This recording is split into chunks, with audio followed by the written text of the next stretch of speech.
Hi everyone, in this video we'll be discussing type C questions of file handling chapter based upon Smita Arora book. Write a program that reads a text file and creates another file that is identical except that every sequence of consecutive blank spaces is replaced by a single space. First of all, understand the question. It is going to have some content in the file in which there may be any blank space. If I'm having hello and a lot of space with everyone, itself must be hello, a single space and everyone. Wherever consecutive blank spaces are there, it must be replaced by a single space. Okay? If I'm having some space in the beginning also, it must be replaced by a single space. Okay. Now with this in your mind, you have to write the answer for this. So to begin with, you are reading a text file and creating another file that is identical. We have to create another file which is identical, but it doesn't have any consecutive blank space. So one file we are opening in the read mode. One file is opened in the read mode. This is the file which we are opening in the read mode, and another file we are opening in the write mode, and now we are reading all the contents from the file. There are three functions with the file reading option. Yes, when we are opening the file, there are three functions: read, read line, and read lines.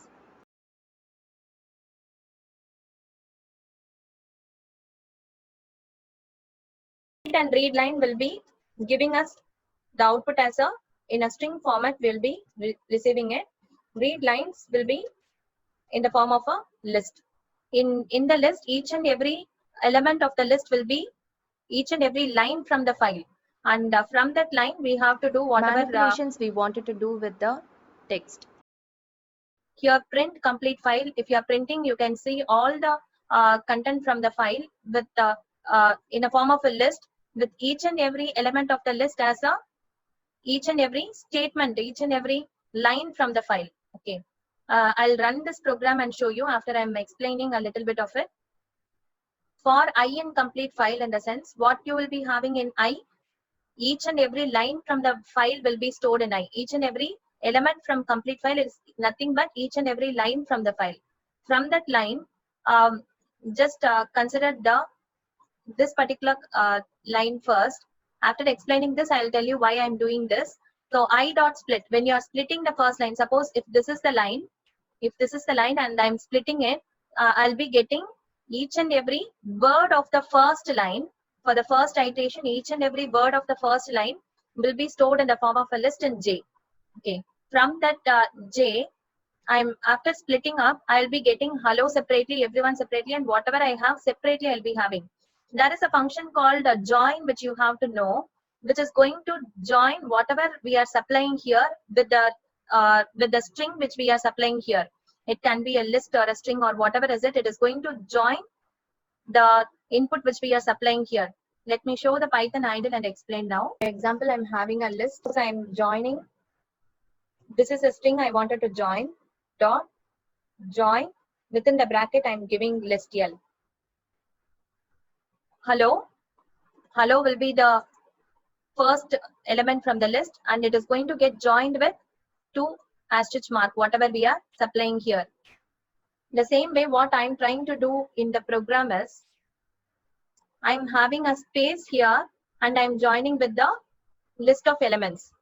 This L is nothing but the each and every word from the first line will be stored in L. So when I'm doing that, each and every word will be put and there will be a space between each and every element. Program is here. Okay. Here I'm opening the file called sam.txt, in which I have the content, and another file which is new.txt is opened in the write mode.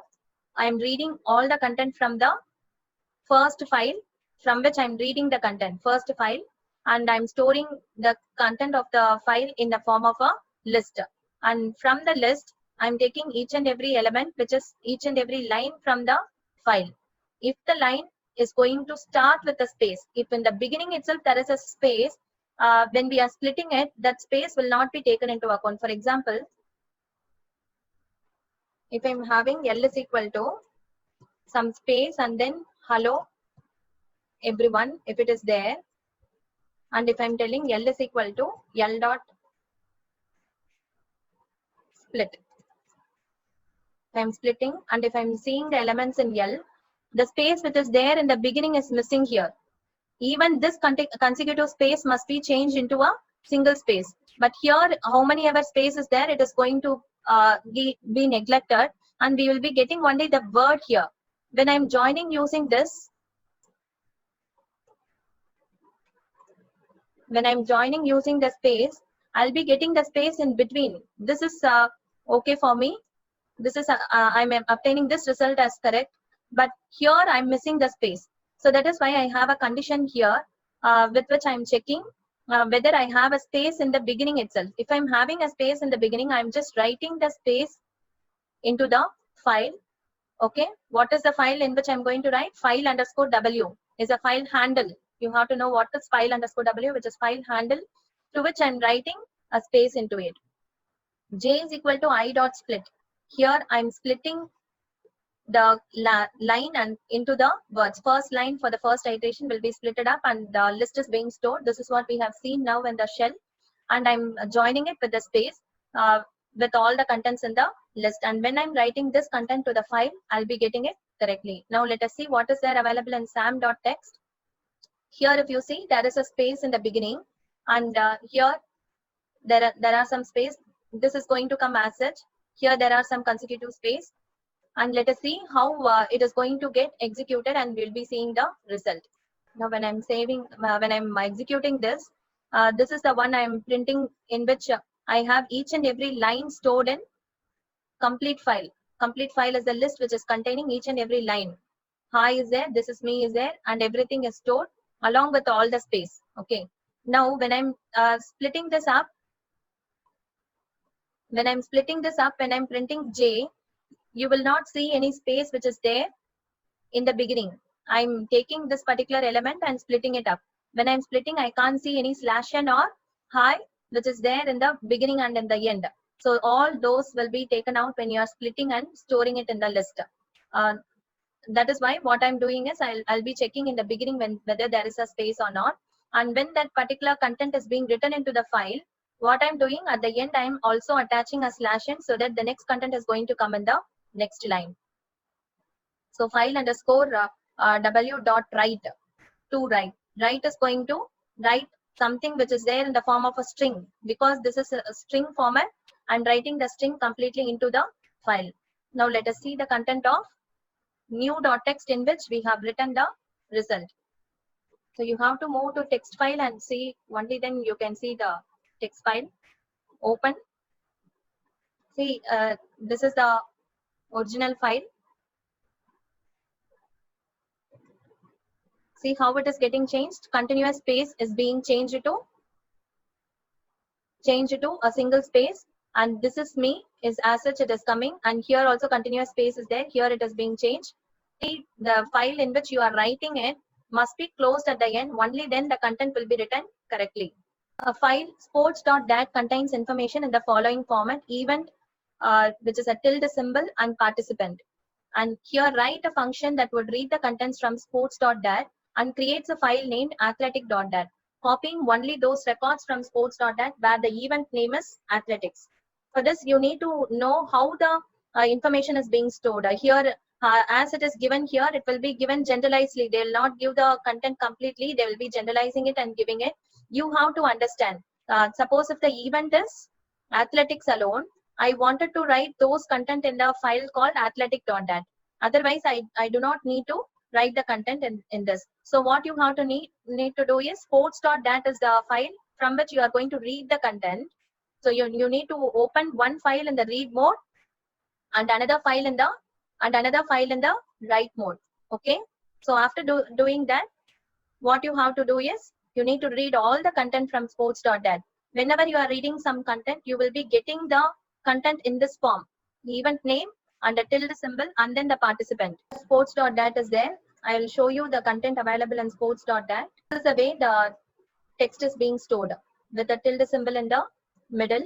What I wanted to have in athletics.dat is only the person who are in the event athletics: Henry athletics and the Jill athletics. Only these two detail I wanted to get written in the athletics.dat. So what I'm doing is I'm getting the complete list. So in this, I will be having all the lines stored in the form of a list. When I'm moving for the first iteration, I can have in the I the first line, and with that line, I'm splitting it with respect to tilde symbol. So I'll be getting event and participant separately as two elements in this. After I'm splitting it up, this is actually a list. Instead of splitting and storing in a list and then getting the first element, I'm directly printing it and showing it to you. This print statement is not required. It is just to show you. Actually, this is going to get only the first element, which is hockey or chess or athletics or volleyball. That is going to get retrieved, because this itself is going to produce a list with event, comma, participant. Event is the first element and participant is the second element. First element, if you see, which is in the index 0, that element, if you are stripping it up, the strip, I will tell you why I'm using. I'm stripping it up. If I'm getting it as athletics, that element alone. Now my line is stored in I. That I is alone is written in the file underscore W, which is a file handle, which is handling this particular file. Okay, that is a file to which we need to write the content. So file underscore W dot write, because I is in the form of a string, I'm making use of write function, and after which I'm closing the files and executing. Can see hockey, chess, all these are the first content of the list. Okay, whatever word which is there in the first line is being showed here. Now if I'm opening the file, which is athletic dot dat, if I'm opening and seeing the content, I have only the athletics content written. Okay. Now I said I'll tell you why am I using the space, which is a strip function which is there.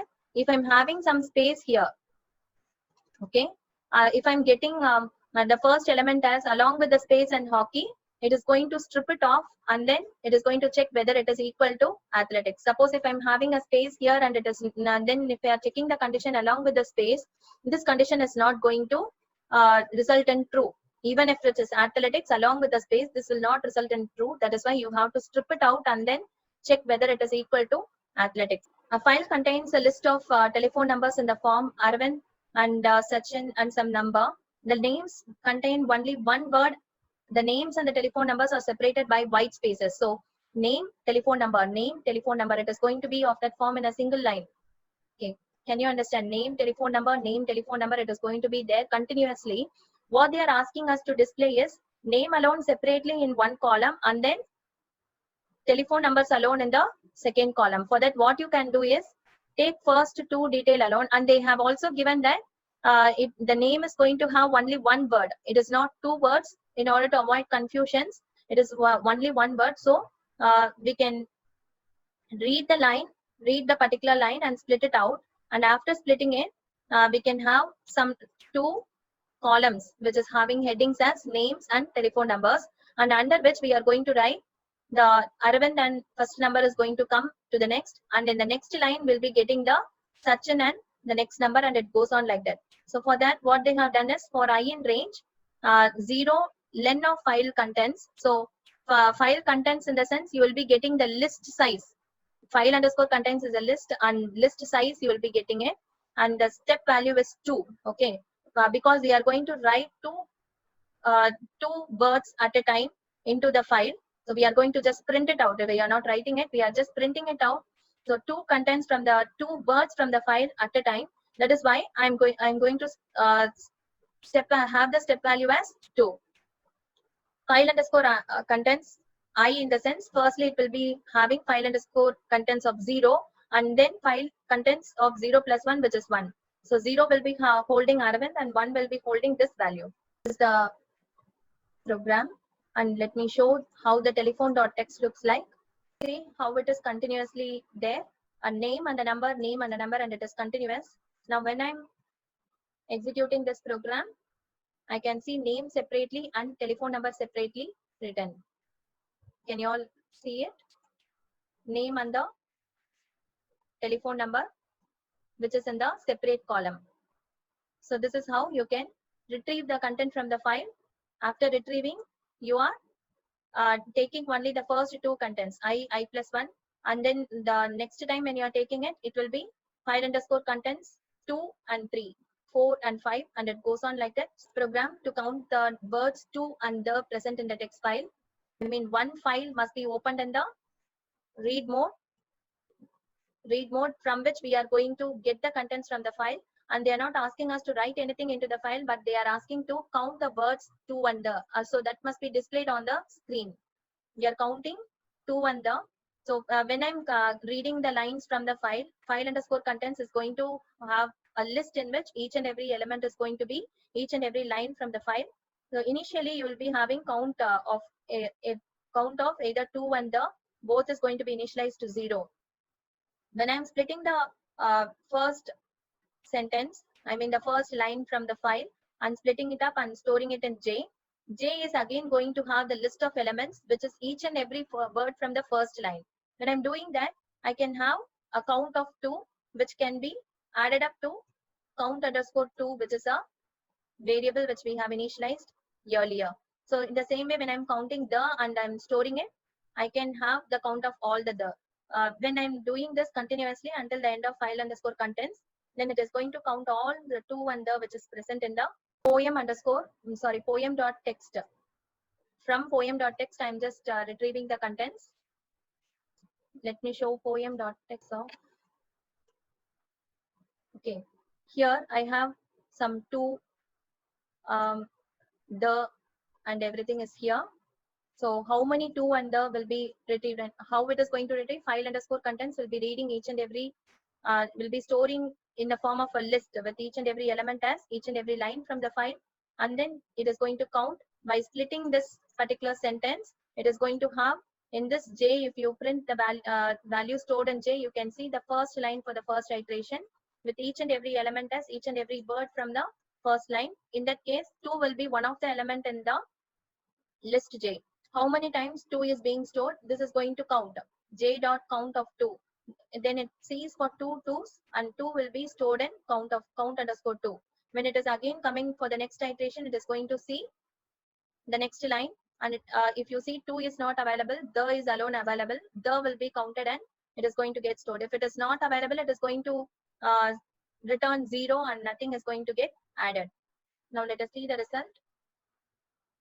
Count of 2 and the 3 and 12 is present. Program to count the number of uppercase alphabets present in the file article.txt. From article.txt, it is going to read the content from the file, and then uppercase letters it is going to find. Initially, it is going to get initialized to 0, and after which it is going to split the contents.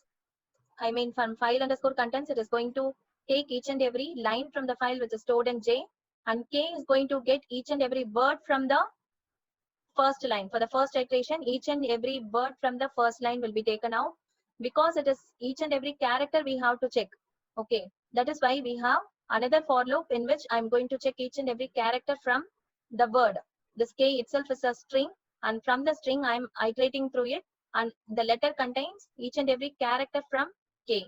If that particular character is of uppercase, then we'll be having the uppercase getting incremented to 1. Okay, and then the count of uppercase can be written at the end. After all the for loop is over, the print statement can be given at the end of the file, and after which we can close the file which we have opened at the. This I'm going to take each and every uppercase letter, and I'm going to count the uppercase letter present in it. Okay, when I'm executing the file, the count of uppercase letters present is 5, which is going to get printed on the screen. File to another. Have a program to read the file names from the user. Here we are going to read the file name from the user itself. One file from the source file, we are going to retrieve all the contents, and to the destination file, we are going to copy it. How this is being done is by file underscore read. We are opening the file underscore source, which is obtained from the user. User is going to type it, and that will be open. And file underscore write, open that particular destination file, which is also typed by the user.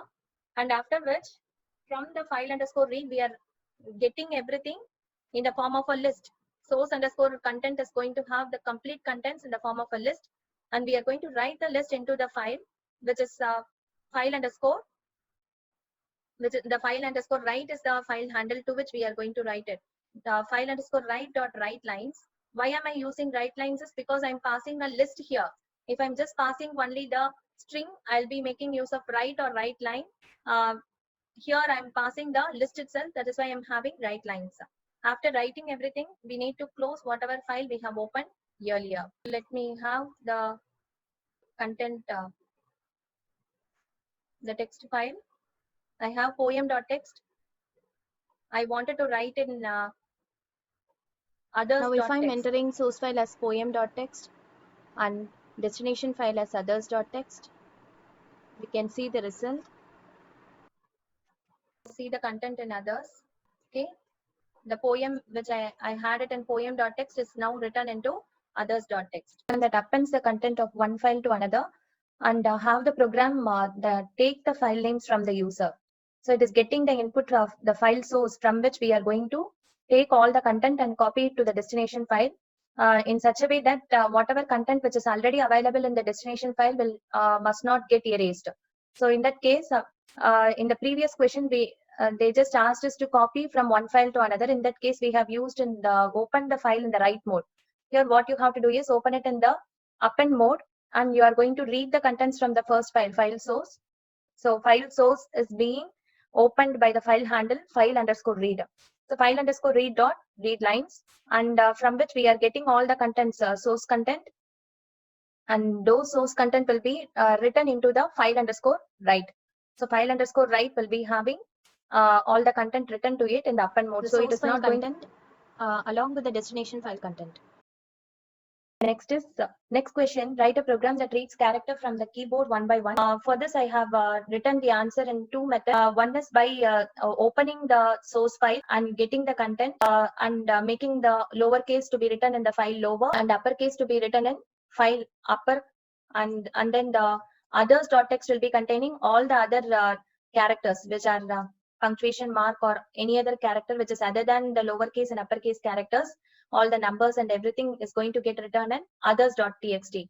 After discussing this question, I will show you the answer for how to read it from the keyboard one by one and then store it in the file. So here, when I'm opening the upper.txt, I have the file handle called file_upper, and the same way file_lower and others. Where all these are opened in the write mode, and for only the read mode, the file must be already available. For write mode, even if the file is not available, it is going to create one and it is going to empty the contents which are already available in the file. For I in file contents, so from the file content, in the sense from the source file, I'm going to get each and every character and I'm going to check whether it is in uppercase or lowercase. File_content is going to have a list of list in which each and every element will be the line from each and every line from the file.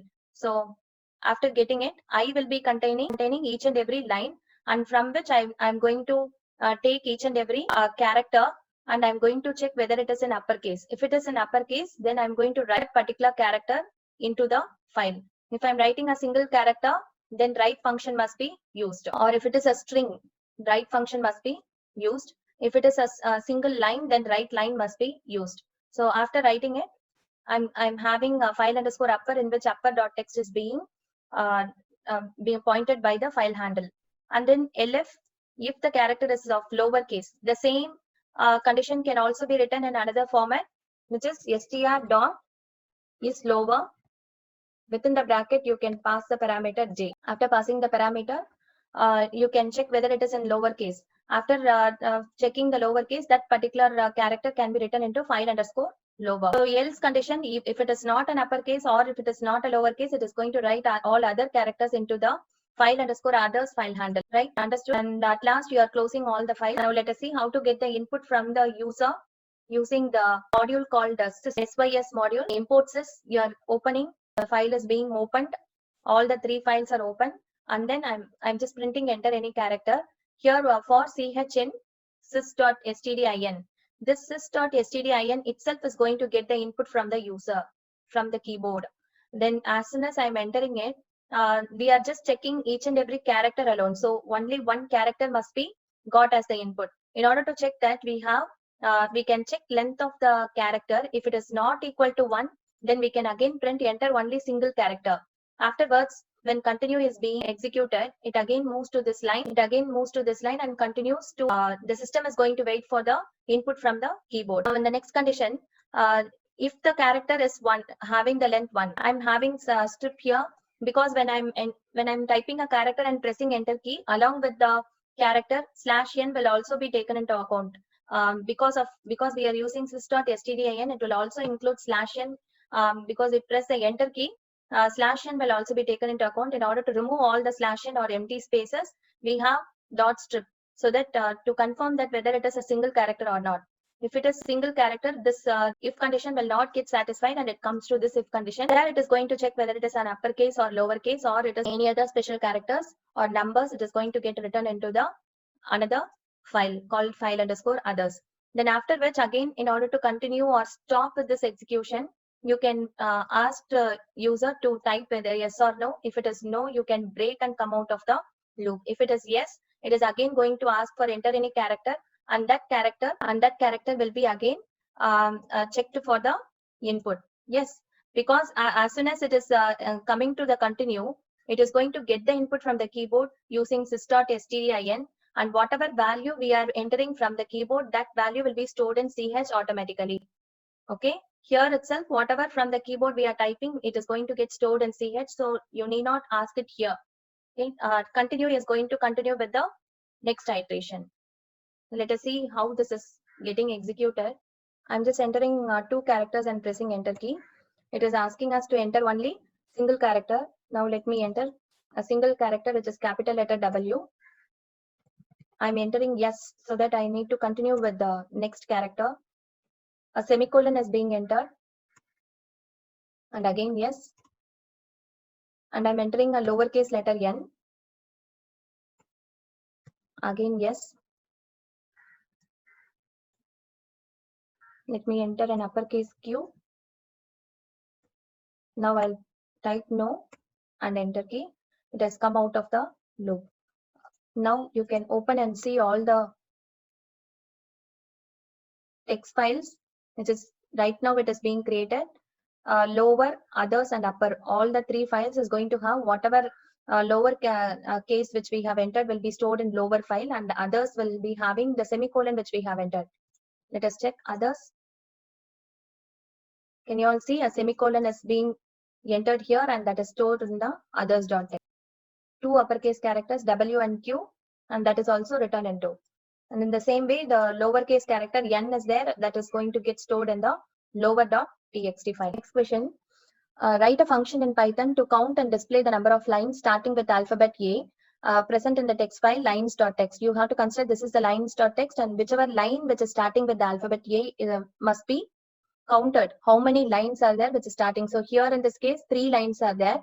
What you need to do is you need to have a count which is initialized to 0, and then from the file you can get the contents. So this is another way of getting the content from the file. For I in file_r itself, it is going to get each and every line from the file, and that line is going to get stored in I. And if we are stripping it up and finding the first character alone, so we need to make use of 0. So if it is a string and we need to take the first character alone, we can have 0th index. And if that is equal to A, because in this question capital A is given, you need to make use of capital A alone, and count can be incremented to 1 in this case. And after that, the end, you can print the count and see what is being displayed. Okay, the function should display the output as 3 alone, they are asking. So only the count can be displayed on the Hope you have screen. understood all the questions which I have discussed. Thank you for watching this video.